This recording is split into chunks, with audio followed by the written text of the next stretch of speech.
Because shadow denotes darkness, they feel like, oh, you shouldn't go there because it's dark. It's dark, but that's not what it's not that. It's just the parts of you that are hiding, the parts of you that you need to shine the light on it. If you shine the light on it, you're going to get some answers to why you do this, why you behave like this, why you're attracting this in your life. Just shine the light on it, and it will inform you as to what it is you need to do now.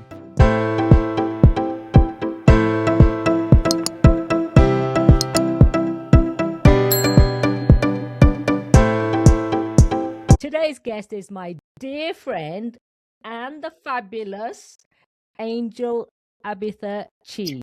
Hi. Shadow and Sovereign Coach, keynote speaker, and alchemist. So this isn't the first time you've been on the show, but we'll speak about that again in a moment. So what is one of the most courageous things that you have done? Now, bearing in mind, I've known you for a few decades. Can you put that in one? Can I put it in one? I think my last time I talked about doing the inner work. So since then, one of the most courageous things I've done is I gave up my home, sold a lot of things, and went traveling as a nomad around the world. And it was very courageous because I'm a Taurian, and Taurians love security and comfort. Absolutely. Yeah. And that goes nicely into my next question. A lot has changed since our first conversation, including your name, your work, and the way you've moved through the world. And so tell me, who is Angel Abitha Chi? Who am I now? It's been such an evolution. Doing the inner work allows me to evolve. And as I have evolved, my name has changed. And that name has been given to me by my spirit guides and my ancestors. And I literally had to travel all the way to the continent of Africa to be given that name. And the energy of Angel compared to what my name was is very different.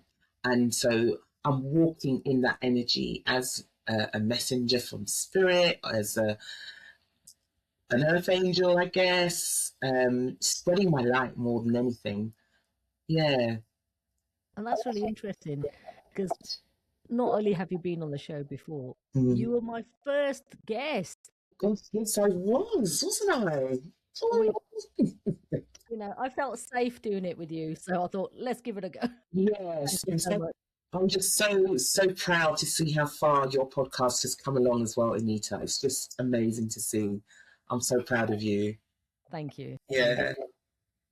The last time we spoke, we explored deep shadow work and healing, like you've just said. Mm-hmm. What has evolved most within you since that conversation? So I would say that I've become so comfortable being an empath now. As many people know, empaths are we're very like sponges. We can absorb so much, and we tend to be people pleasers along the journey. But since our last time, that has really been healed within myself. I am no longer a people pleaser, and it feels great. My nervous system is so regulated now as an empath, and I have better boundaries, and it's all about the boundaries. So I don't absorb. I'm just able to be myself without absorbing other people's stuff like I used to. And the people pleasing, it's great. I'm not being a people pleaser. Oh. I can only imagine. Wow. Yeah. That's a big move for sure. It was a big shift. It's been such a big shift in my energy, my body, my spiritual way of moving through different realities. Yeah, it's a huge shift, and it just feels great. It feels so empowering, actually, really empowering. Yeah, I can imagine coming home to you. That's it. Coming home to self. That's it actually. Yeah. And it just feels great because as much as I can empathize for other people and what they're going through, it's definitely been working in the field.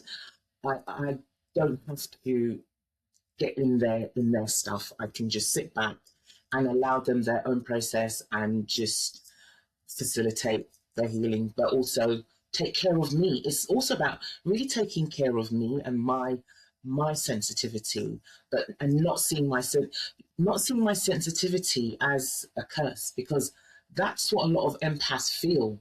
They feel it's a bit of a curse, but it's not a curse. It's such a gift. When you can become sovereign within that, it's a gift. It's such a gift. Yeah. Love it already. We've only just got started. In 2024, you sold all your possessions and chose a life of global nomadism. Mm-hmm. What did you have to emotionally alchemize in order to let go of that version of your life? You know, it was such a big decision to make. And I remember, so back then I was living in Waltham Abbey in a nice 2.5 bedroom home. It was so luxurious and, you know, I enjoyed being there. But there was a calling to just go travelling. And I thought the best way for me to do that is to give up my home, sell a lot of my belongings, put a few things in storage, and go travelling. And so that's what I did. It was an emotional time because letting go of a lot of my stuff wasn't that easy. And in particular, I'm going to share this, in particular, my high heel shoes. I love high heel shoes, and I've worn high heel shoes since I was 13, and there's a story behind that.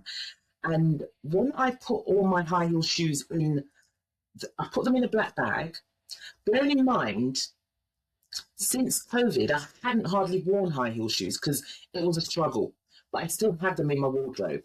So I put them all in my black bag, ready to give them to a philanthropist that I know. And they stayed in the black bag in my bedroom for about a month. And I had to keep walking over the shoes because I struggled to let them go. So I dug deeper and I recognized what those shoes meant to me. So wearing high heel shoes meant me feeling powerful. And I realized, Angel, you don't actually need those shoes to feel powerful anymore. You are empowered already now. So let those shoes go. And I did. I let them go. So there was still some emotional baggage attached to some of the things that I had. Even some of my work stuff, I was shredding for weeks, just shredding loads of paperwork that I kept for no reason. Yeah. So it was great. Decluttering is an amazing thing to do because I realized that I don't actually need the majority of things that I had. I didn't need them. Absolutely. And I really understand that. And I totally get that heels would make you feel empowered as well. And it's realizing that actually, again, it's external. Yes, absolutely. We don't need all the external stuff, you know. And yeah, as I was traveling, I had one massive suitcase, one small suitcase, and a backpack. And I just realized, wow, I've got everything that I need. Wow. Was there a specific moment during your travels where you realized you were no longer seeking home externally? I guess so. You know, when I traveled to Cape Town, I felt really settled there. It felt like home actually. There were certain places that didn't feel so secure, but I just realized, okay, so there's certain places that my spirit, my body can feel very comfortable in. So wherever I lay my hat, where my spirit feels at ease, that could be home for me. It could be home for me. Beautiful. So it's just really about me feeling at home within myself, really. and trusting that my soul knows where I'm feeling safe. Because I don't know if you've heard of astrophotography. It's it's a thing where you can put in your date and time of birth, and it can tell you where you are most comfortable in the world. And yeah, so there's all of that going on as well. I haven't heard as much as I thought then, because maybe I should try that. Yeah, photography it's called. It's good. Yeah. Yeah. You speak beautifully about living in an internal home. Mm. How has your definition of safety changed through this journey? Because I know you just mentioned it there. Yeah, do you know what? Because I feel like coming back to my hometown, East London, after travelling, I've not actually been in a permanent home. I've stayed with a friend for about 10 months and now I'm in a studio and it's not permanent. But I've managed to somehow just make wherever I am my home because I feel at home internally.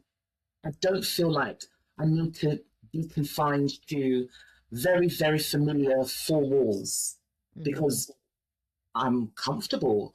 You know, one of my friends, when I got back to the UK, one of my friends said to me, I really admire the way you've just started using London transport to get here, there, and everywhere. Because I used to have a car before I went traveling. I said, well, I have no choice. I have to use London transport. And before, I used to be very itchy about using London transport because of all the different energies, you know, especially on the tube. But now it doesn't feel as stressful. It just feels fine because I feel like I'm managing my own energy, internal energy, and I'm comfortable in that. It's really interesting. Yeah, and that's the thing, isn't it? You're comfortable in it. It doesn't matter about the external.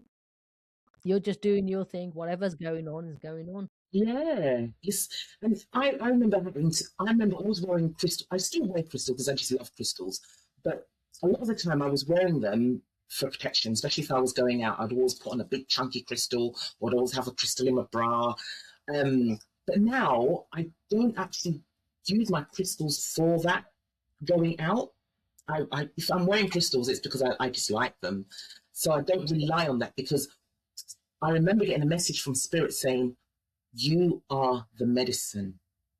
You, yourself, you don't need all these extra things because I'm the oracle, I'm the medicine. It comes from within me. Loving it, loving it. So last time we spoke about going into the inner basement of shadow work. Yeah. How has your relationship with your shadow changed while living without a fixed postcode? So it's changed in that I've become more aware of some of the shadow, some of my shadow was still hiding because I actually wasn't ready to see it. And so since I last saw you or last had the interview, I've actually discovered more about myself and my sexuality. I'm actually bisexual. And this I'm part of the rainbow. And it's something that I haven't actually announced it like this. This is the first time, Anita. Yes. Great show to be announcing it on. There's no need to announce it anyway, I don't think, Absolutely. because it's personal. But it's something that came to my awareness. It's like now that I've come to a certain space in my life, my consciousness or my soul is ready to look at this part of me and to embrace this part of me. And when it finally dropped, I was like, oh yeah, that makes so much sense. So funny. It's made so much sense. I was like, wow, look at that. And I just feel so comfortable now in my sexuality. And there's a freedom in that. And I feel like, oh, I've been missing out all these years. But it's fine because everything happens in divine time. So yeah, just being so open to look at my shadow enables me to be who I am fully. And that's why I always say to people, don't be scared of our shadow. Because if we run away from our shadow, if we don't want to look at our shadow, we're missing out on so much. And we shouldn't really be fearful of it. We should be courageous to look at our shadow. Yeah. Yeah. Yeah. You often say true sovereignty requires the bravery to look into the dark. Why do you think so many people do avoid that part of themselves? I know you just touched on it there. There's so much fear. I feel like so many people live in fear. They don't, and you know, fear is kind of like the opposite of love, right? So if you're not loving yourself, then you're not able to look at all aspects of you. And the darkness within us informs us. And so if we're not prepared to be informed by our darkness, how are we going to really expand and be the person that we're supposed to be in this incarnation? And I feel like, yeah, there's a lot of fear. There's also sometimes stigma because, for example, with myself, I grew up in a very strict religion. I was a Jehovah's Witness. So being bisexual is not something that they would accept. It would be frowned upon.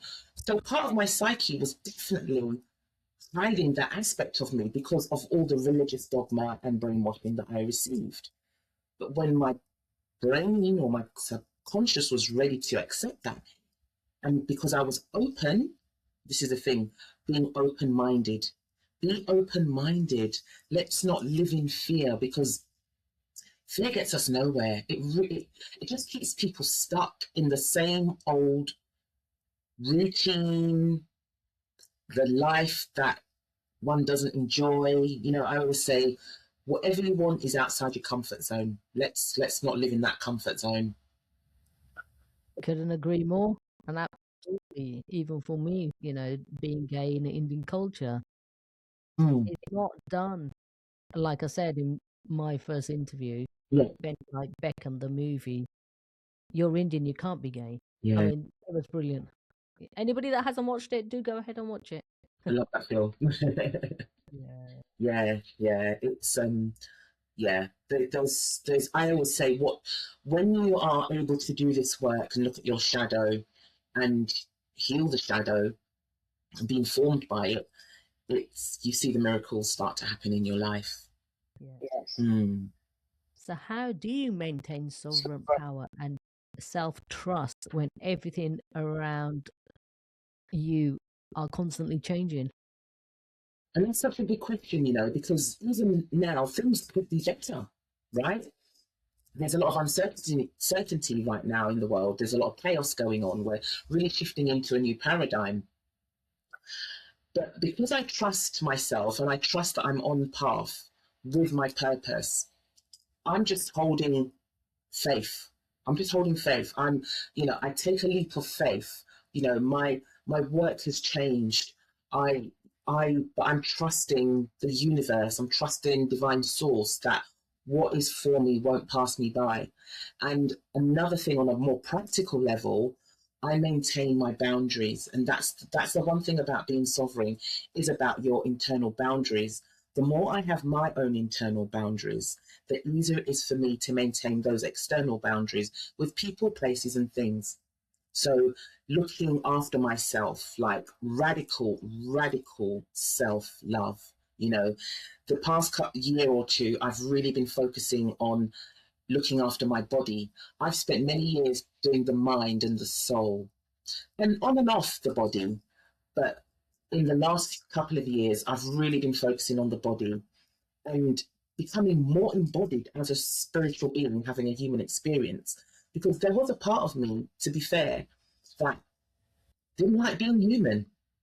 Because I found the human experience too, how am I going to say it, a bit painful at times, especially when I watch how humans behave and all the awful things that have happened. And then when I think about some of the awful things that have happened to me, you know, sometimes I'd be like, what's the point?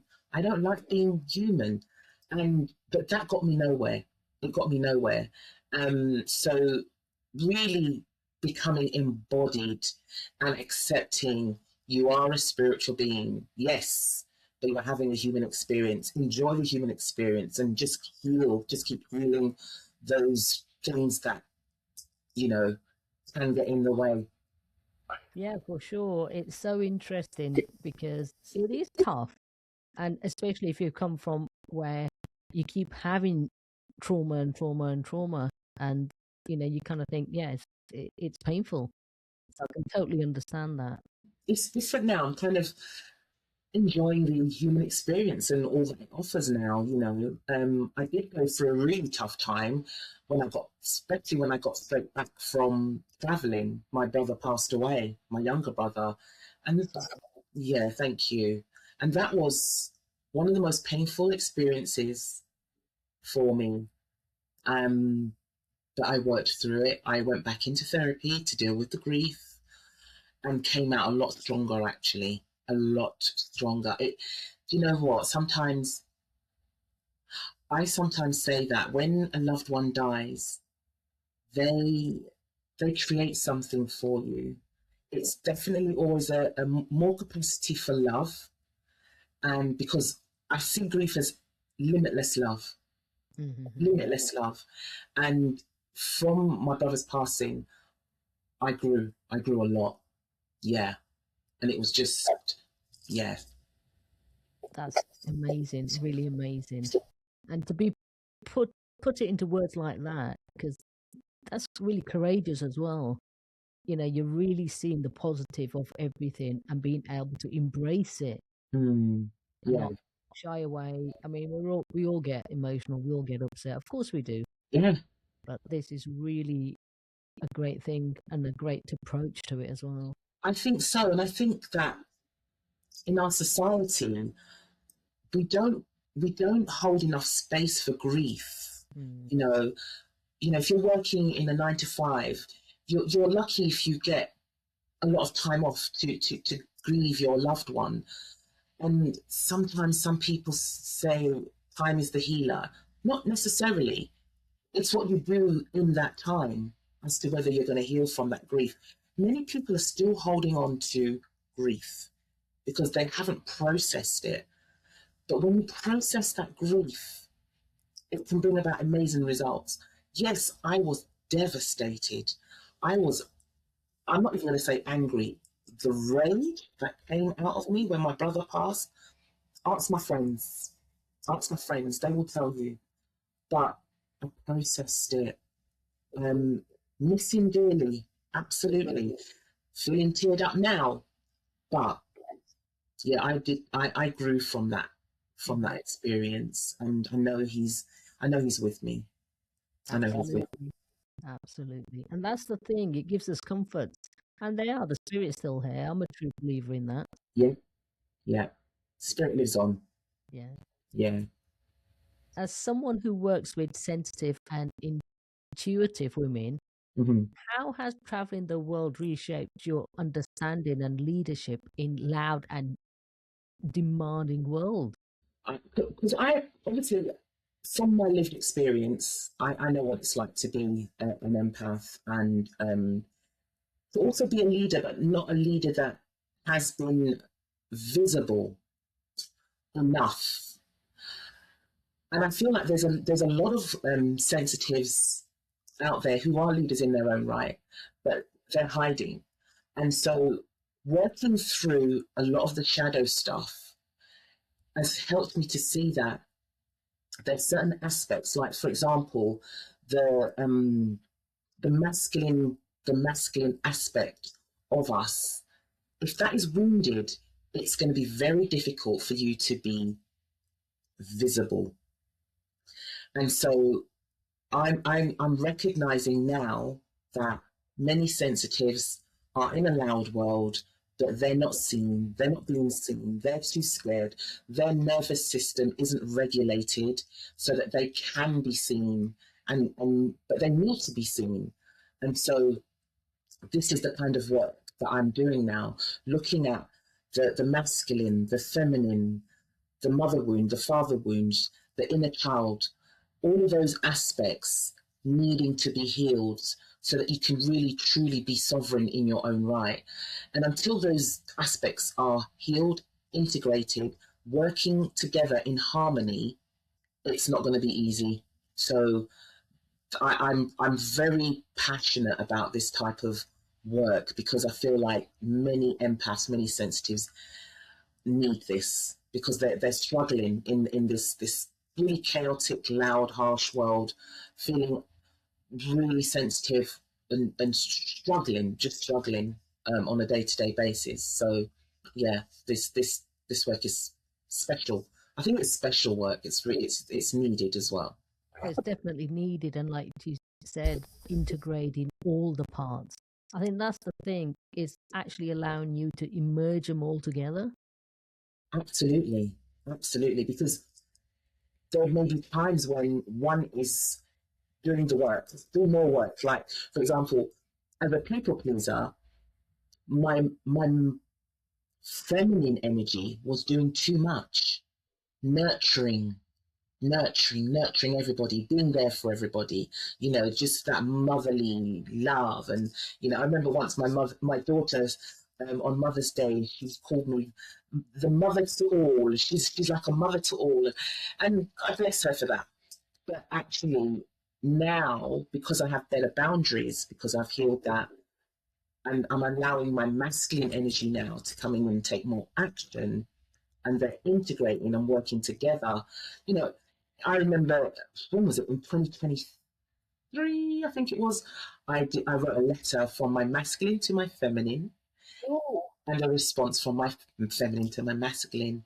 And it was just so deep work. And it was like, yeah, yeah, it's That is powerful. a weaving, isn't it? Oh, I love the sound of that. Yeah, it's necessary because we need to be in balance. We need to balance the two. Did becoming a nomad reveal parts of yourself you didn't know were still waiting to emerge? Yes, the creative parts of me, they have been buried actually for many years because when I was younger, I always wanted to be, I always felt that I needed to be on the stage. I wanted to act. I did comedy in my 30s, and they had been buried because I was very busy doing a lot of the healing work on myself and also working in the field. So my creative side had kind of, that expressive creative side had kind of gone. Yes, I was doing things like making jewelry and sewing and things like that as creative, but expressing creativity had died. So coming back from my travels helped me to embrace those aspects of me.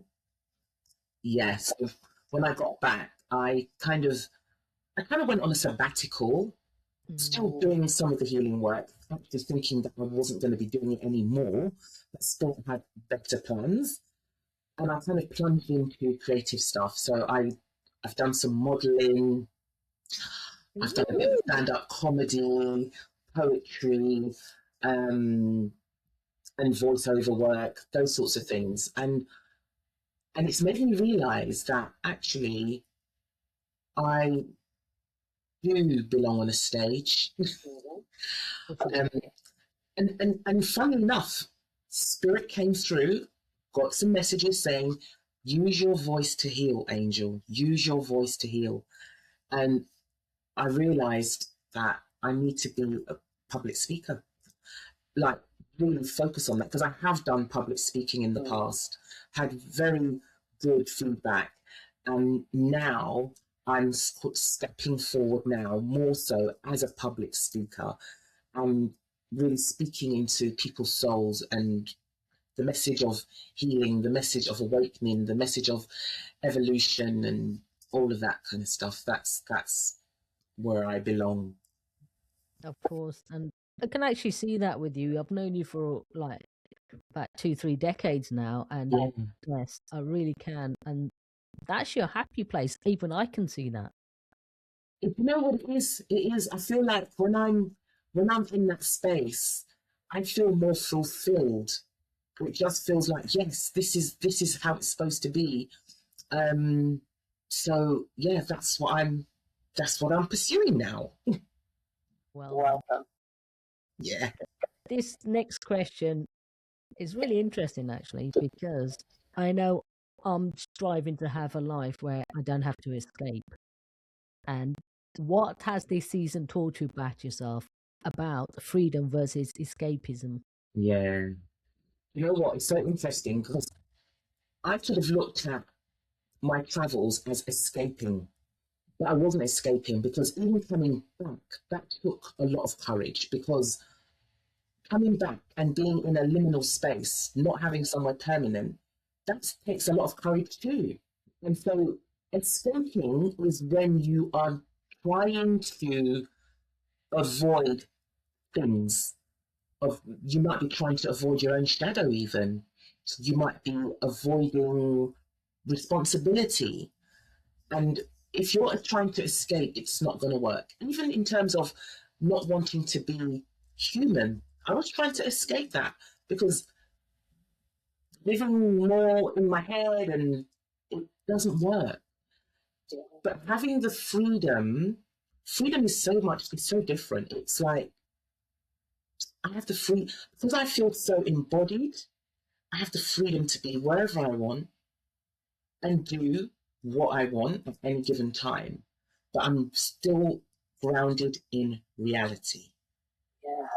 When you're not escaped, you're not grounded in reality. You know, you may keep going on holidays, you may keep going out every weekend, you may keep drinking every weekend, you may keep partying every weekend, all these sorts of things. You're escaping. What are you escaping? If you keep trying to escape, you'll be forever running. But Absolutely. freedom is when you've looked at everything and oh, it's just amazing. Yeah, It's absolutely. so different. Because I remember the days when I used to drink, and that was an escape. It was an Yeah. escape. Now I can go out, I can really enjoy myself being out, socializing. Some people think I'm the drunk one because I enjoy myself so much. That's freedom. That's Mhm. freedom. I'm right there next to you on that one. Yeah, Yeah. For yeah. women listening who feel called to reinvent themselves Mm. but are terrified to let go, what would you want them to know? The fear or the terror that you hold on to is really stopping you from living your best life. It's stopping you from living your best life. And it's keeping you stuck. It's keeping you in the same space, not just physically, but mentally, emotionally, psychologically, and spiritually. So reinvent yourself, dream big, think about what it is that you wanted to do when you were a child, perhaps, you know, and are you doing that? Are you really living your true desires? You know, it, we have so many desires, and some people just take those to the grave. Reinvent yourself. Reinvent yourself. Don't take any regrets to the grave. When I pass, right? I actually already feel like I've done what I've said I wanted to do. I already feel that way. And that's how you want to end your life, not with any regrets. Not in We're not going to end our life, but when you come to the end of your incarnation in this Mhm. body, you want to say, I did it. I did everything I said I wanted to do, and I lived. Reinvent yourself. When I cut my hair off, I reinvented myself. Mhm. Changed my name. Mhm. And It's I agree with you, because even if anything was to happen, I'm happy with what I've done and what I haven't. yeah, There is no, there's a lot of people get scared of dying. Don't even fear that. There is no fear. Yeah, you know what? I feel that people who fear dying, they actually fear living that's a good one. because because you're not living to your fullest capacity. I don't fear death at all. At all. Absolutely. When it comes because I'm just enjoying my life, living my life. And I'm not saying my life is perfect. No. There are ups and downs, there are challenges, but on the whole, it's great. Yeah. because I feel comfortable within myself. That's the key phrase there. Yeah, That's the gold. it's the goal. Sovereign. That's what it means to be sovereign. So you are the author, Angel, of 2 or more books. I know you've got a lot of books, and I have copies of them. So tell me about your books. Hungry for Love, Journey of a Starseed, just to mention a few. Those are the two main ones. There's also Trust Your Intuition. So I'm currently updating those books as we speak with my new name. They've been out there for quite a few years under my previous name, Yvonne J. Douglas, but I'm updating them with my new name, Angel Abitha Chi, and just a few edits in terms of endorsements and things. So those books, I would highly recommend people maybe wait a little while until the ones with the new name are on. Yeah, should be up and running within a week or two, so not too long from now. But Hungry for Love is the first one, and that is all about my journey from my childhood to and talk about all the dysfunctions and all the traumas that I went through and how I managed to go through the healing process. They're quite harrowing, my books, but they are a good read. Many people have read my books in like 1 and 2 days. People have come back and told me. And then Journey of a Starseed is about my journey from Christianity to spirituality. So that goes into a lot more of the spiritual stuff, the spiritual phenomena that I experienced as I went through my journey. And then Trust Your Intuition is a little workbook where I kind of get people to look at how you learn to trust your intuition, because our intuition is so powerful. And again, when you start trusting yourself and your nervous system is regulated, your intuition is so much more on point. You know what is your intuition from what isn't. Some people get confused with intuition, anxiety, and butterflies. Yeah, there's a difference. So yeah, those books are out there. Journey of a Starseed was actually a bestseller in 2020 when I released it. So I'm really proud. I'm really proud. Yeah. And I'm proud of you. Thank Brilliant. you. Yeah. Thank you. So what does sovereignty mean to you now versus 5 years ago? You know what? It's so interesting because on my healing journey, you sometimes feel like, oh, I've not kind of made it, but I felt like I was in a really powerful place. And yes, I was. But the journey just continues. And so where I'm at now, it feels like I've gone full circle and come back right back to home to self. It just feels like I feel like it's more about that nervous system regulation and really feeling comfortable in my own skin and really embracing all parts of me. I am a multi-dimensional being. I am a multi-talented human being. I am bisexual. I am an emotional person. I'm a sensitive person. I'm an empath. I'm a mystical empath. I'm all of these, all of them. And so as I've come home to self, I feel like all parts of me have just kind of gone, right. The jigsaw puzzles fit in nicely. I feel whole. And I can navigate in both worlds, like very safely now. It's about safety. It's about feeling safe to be human. Yeah. Yeah, because when I mentioned that I didn't really like being human for quite a while, especially when I discovered that I was a spiritual being having a human experience. I didn't really want. I thought, well, if I'm this powerful being, why do I have to be human then? Don't You want can be one of the gods. right? But now, with that integration of everything, it feels so much more comfortable. It just feels embodied. Yeah, that's what sovereignty is. And not being scared to be seen now. I do feel, as much as I'm quite a big character, there are times, sometimes I can be a bit of an introvert.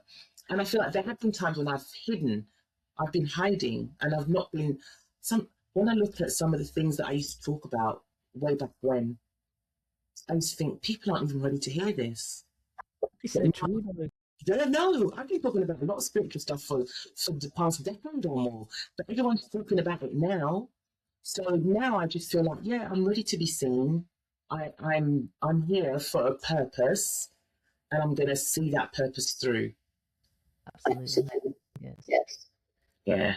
What is something people misunderstand about shadow work? I think people feel that shadow work is because shadow denotes darkness. Hmm.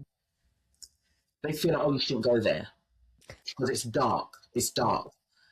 But that's not what it is. It's not that. It's just the parts of you that are hiding. The parts of you that you need to shine the light on it.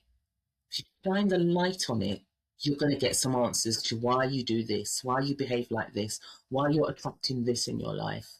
Just shine the light on it, and it will inform you as to what it is you need to do now. That's the misconception that it's darkness, it's the bad stuff, it's the bad stuff, but it's not. Yeah. It's not. Yeah. It's the stuff that needs a bit of love, really. It just needs love. And that is the misunderstanding part of it. Yeah, Yeah. yeah, needs love, and that's the thing that a lot of people tend not to have, or they struggle with. They struggle with the love and the compassion that they need for themselves. You know, but when you allow yourself to be compassionate towards yourself, Mhm. then you make time for the shadow. You make time for yourself. You stop people pleasing. Yeah, just And love that's a and big compassion. one. Loving yourself has to come first, and people don't get that. I mean, when you go on an aeroplane, they teach you how to put your oxygen mask on first. Mhm. There's a reason why we need to look after ourselves so we can give. Absolutely, and that's the problem with empaths as well. You know, a lot of empaths I find, and I've been guilty of this, is we pride ourselves in being empaths. We pride ourselves in the fact that we help other people. But sometimes we've got to look at, why are you people pleasing? Why are you helping people? Is it because you need validation? And oftentimes it is. You want that validation so much that you're going to help people at your own detriment.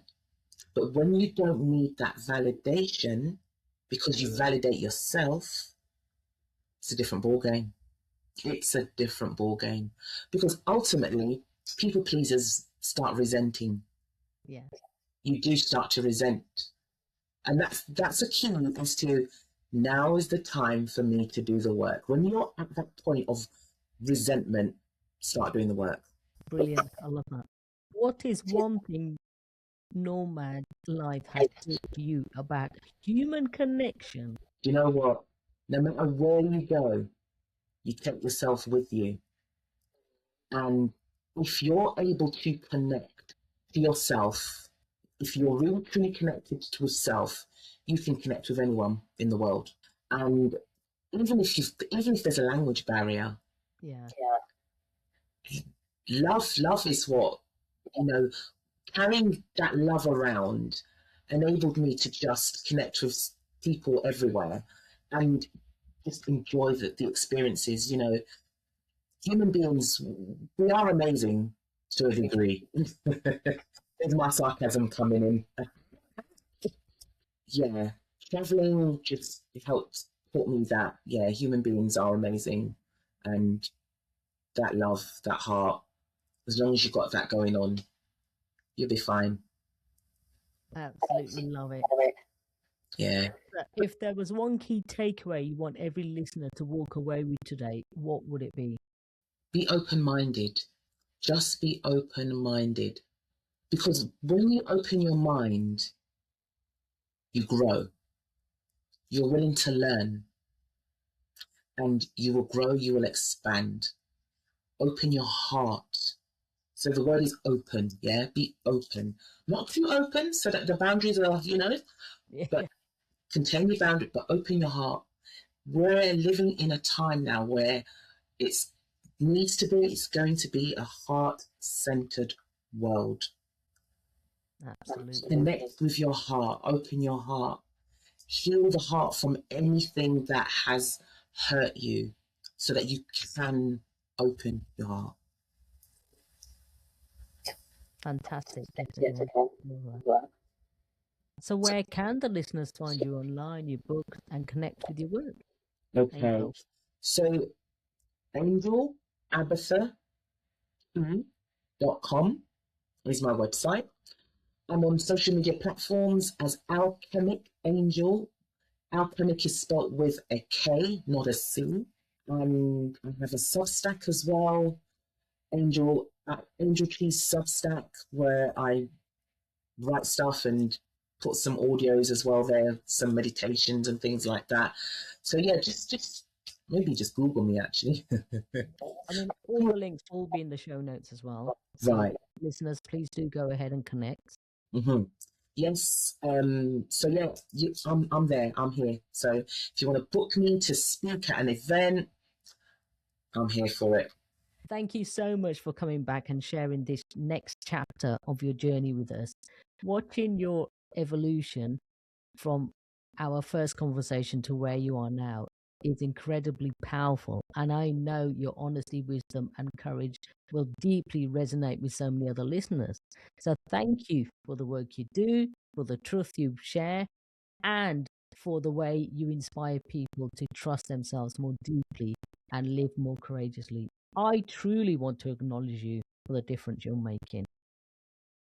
Angel Abitha Chi. Thank you. Gosh, you've got me all teared up. Oh, Thanks for having me. Thank you so much for having me on your show.